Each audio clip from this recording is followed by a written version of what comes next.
নমস্কার, আমার আপনজনেরা রুদ্রবার্তায় আপনাদের সকলকে স্বাগত জানাই। আমি রুদ্রপ্রসাদ ব্যানার্জি। খবরের কাগজের পাতা উল্টাতেই বুকের ভেতরে ধড়াস করে উঠছে।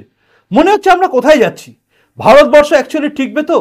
কাদের হাতে চলে যাবে ভারতবর্ষ, এটা নিয়ে চিন্তা হয়ে যাচ্ছে। তার কারণ রোহিঙ্গা, বাংলাদেশি অনুপ্রবেশকারীরা এই দেশের মধ্যে ঢুকে হিন্দু নামেই পরিচয়পত্র পেয়ে যাচ্ছে এবং তারা হিন্দু নামে বসবাস করছে।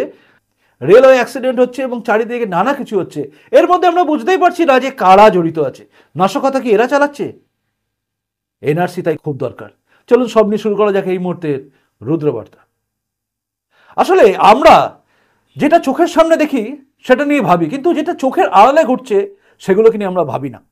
তাই সেগুলোকে নিয়ে আমি আপনাদের ভাবাতে চাই। গোটা ভারতবর্ষের বুকে একবার আওয়াজ উঠেছিল যে এনআরসি করতে হবে। তারপরে এনআরসি চাই না, সিএ করতে দেব না, ক্যা ছি ছি করে এই রাজ্যের মুখ্যমন্ত্রী পর্যন্ত রাস্তায় নেমেছিলেন, কাঁসর বাজিয়েছিলেন। সেই দিনগুলো আমরা ভুলিনি। ভারতবর্ষের বিভিন্ন প্রান্তে নাশকতামূলক কাজ করার জন্য বেশ কিছু মডিউল কাজ করছে। সেই মডিউলগুলোর মাঝে মাঝে এখানে ধরা পড়ছে, মাঝে মাঝে ধরাই পড়ছে না। নাশকতামূলক কাজ করে দিচ্ছে ছোট ছোট করে, কিন্তু প্রস্তুতি নিচ্ছে হয়তো বড় কিছু করার জন্য। আর সেদিকেই কিন্তু আমাদের আশঙ্কা বাড়ছে। আজকে খবরের কাগজ পাতা উল্টাতে গিয়ে স্বাভাবিক যেভাবে আমরা খবরের কাগজে পাতা উল্টাই, প্রথমেই চোখটা আটকে গেল।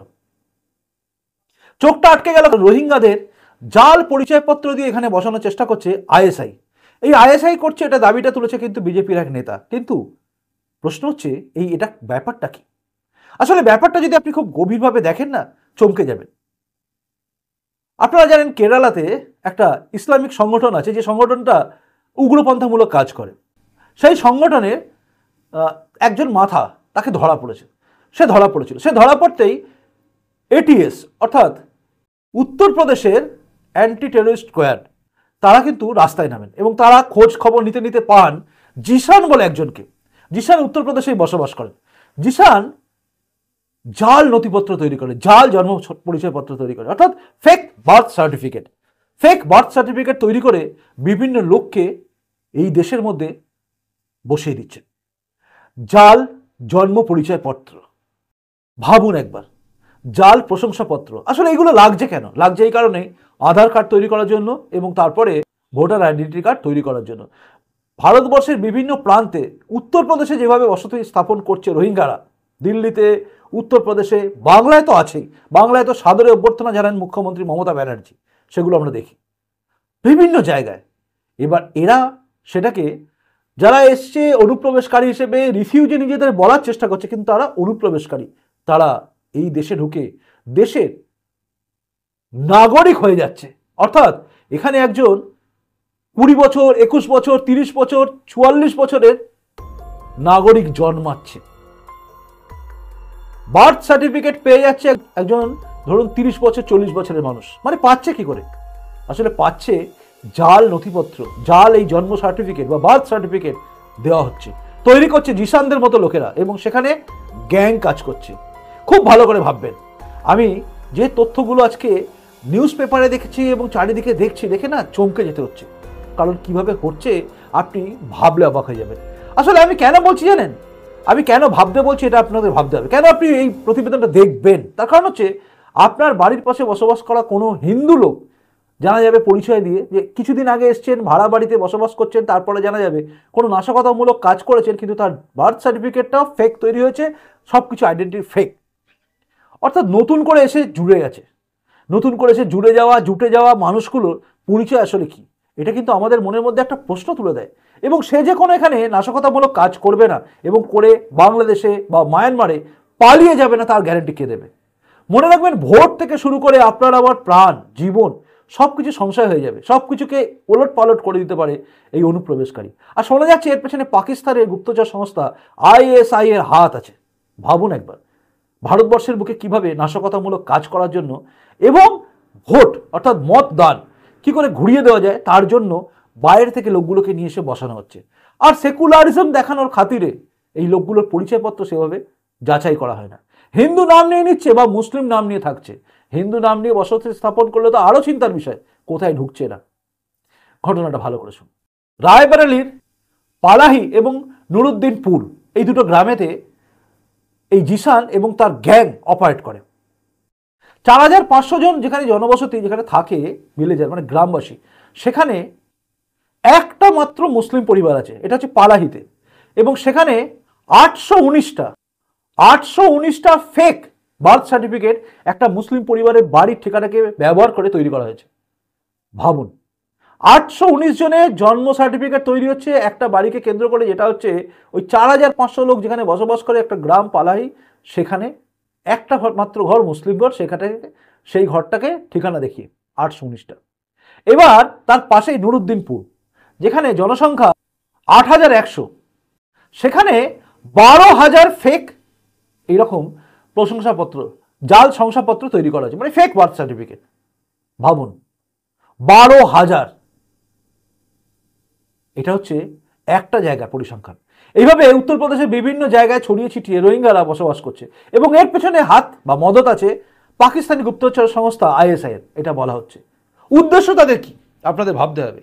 এই যে রোহিঙ্গারা এসে বসছে বা বাংলাদেশকারী অনুপ্রবেশকারী, দেখুন বাংলাদেশে জামাতকে নিষিদ্ধ করা হচ্ছে।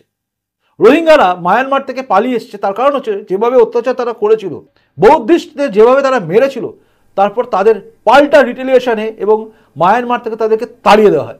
তাড়িয়ে দিতে তারা সোজা চলে আসছে কোথায়? ভারতবর্ষের বুকে। পশ্চিমবঙ্গে আপনারা জানেন কোনো এক গাজী, সে তো নিজের জায়গা খুলে দিয়েছিল এবং সেখানে বসতি স্থাপন করার জন্য টিনের ঘর তৈরি করা থেকে শুরু করে সব করেছিল রোহিঙ্গাদের নিয়ে এসে রাখার জন্য। ভাবুন আপনি, উত্তরপ্রদেশের বিভিন্ন প্রান্তে আজকে ভারতবর্ষের বুকে ভোট, মতদান, যেখানে আপনি ভোট দেন, আমি ভোট দিই, দেশের স্বার্থে, দেশে কি হবে, উন্নতি হবে কিভাবে, আমার দেশ কিভাবে বাঁচবে, কিভাবে সনাতন ধর্ম থাকবে, এই সমস্ত ভেবে আমরা ভোটদান করি।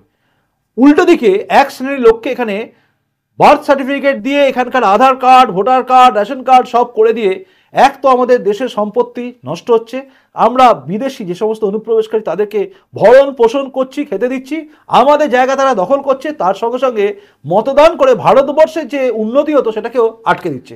এরা একজনের কথা শুনবে, যা বলে দেবে সেটাই শুনবে, কারণ এদের কাছে অন্য কিচ্ছু নেই। এরা জানে আমাকে ভারতবর্ষে থাকতে হবে। মানে উই পোকা দেখেছেন যেভাবে বাসা বাঁধে, কাঠের ফার্নিচার সবকিছুকে ধীরে ধীরে ধ্বংস করে দেয় উই পোকা, ঠিক সেভাবে উই পোকার মতো এরা কিন্তু ঢুকে পড়েছে এবং ক্ষতি করে দিচ্ছে আমাদের পুরো দেশের গণতন্ত্রকে, গণতান্ত্রিক ব্যবস্থাকে, আপনার আমার সুরক্ষার ব্যবস্থাকে। সব কিছুই আজকে বিপদের মুখে পড়ে গেছে এই উই পোকার মতো ঢুকে আসা রোহিঙ্গা বাংলাদেশি অনুপ্রবেশকারীরা।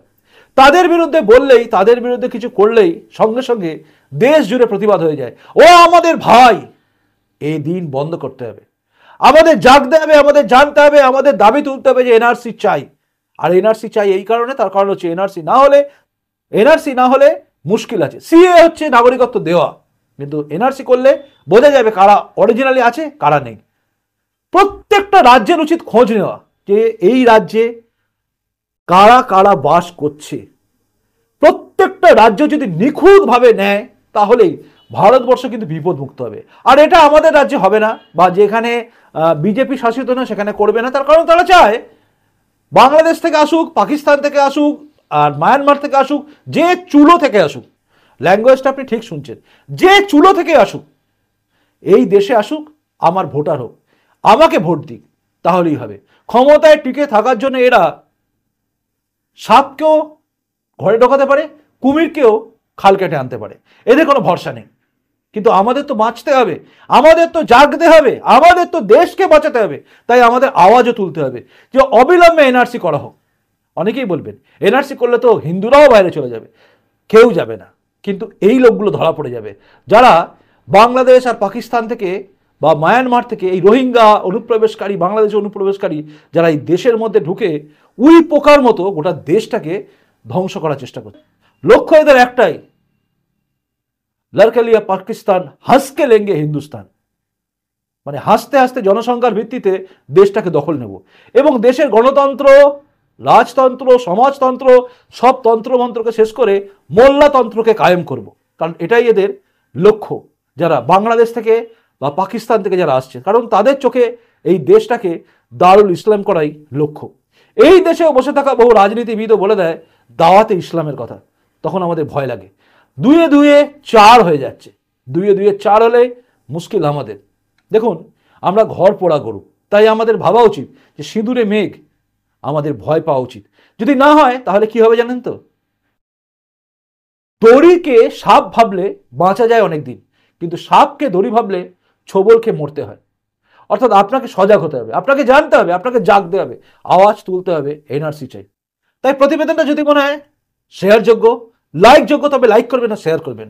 যদি এতটা শোনার পরে মনে হয় এই চ্যানেলটা সাবস্ক্রাইব করা যায়, তাহলে সাবস্ক্রাইব করে আমার পাশে থাকবেন আমার আপনজন হয়ে। জাগুন, জানুন, ভারতবর্ষ বিপন্ন হয়ে যাবে, আপনার আমার অস্তিত্ব বিপন্ন হয়ে যাবে, সনাতন ধর্ম বিপন্ন হয়ে যাবে যদি এই উই পোকার মতো রোহিঙ্গা বাংলাদেশে অনুপ্রবেশকারীরা এই দেশের মধ্যে ঢুকে সমস্ত কিছুকে নষ্ট করে দেয়। আর জিসারের মতো লোকেরা রয়েছে শুধুমাত্র এদের টাকার বিনিময় এবং নিজের স্বার্থসিদ্ধি এবং পাকিস্তানে বসে থাকা আকা মানে মালিকদের খুশি করার জন্য এই দেশের বুকে জন্ম সার্টিফিকেট জাল করে দেওয়া, ফেক বার্থ সার্টিফিকেট দিয়ে নাগরিকত্ব করে দেওয়া এদের কাজ।